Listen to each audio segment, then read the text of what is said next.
So why don't houses just sink into the ground, like stepping your shoe into mud? Well, the answer lies in footings. Footings, they're the sturdy, unseen heroes that keep a home standing tall.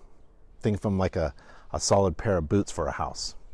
They distribute the weight of the house or the building evenly and prevent it from shifting, tilting, or slowly disappearing into the dirt. So if you're building a house, you can't just plop it on the ground. Nope. Your house needs footings. And footings are these thick slabs of concrete. Sometimes they're crushed stone or masonry that spread the weight of a house. They go under the foundation walls and make sure that the home stays put. Now, footings can't just sit on any old dirt pile.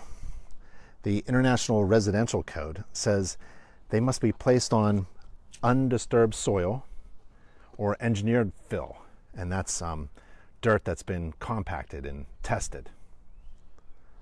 So footings underneath these crawlspace foundation walls, they need solid ground or properly prepped fill beneath them.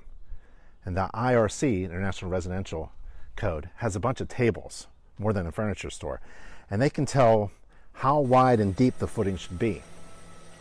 But here's a quick version.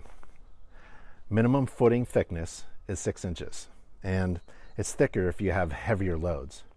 And the minimum footing width is 12 inches, so 6 by 12. If your house is really wide, the footings get wider. And if you have a basement or crawl space like here, the footings are big enough to handle that extra weight of the foundation walls and the house above.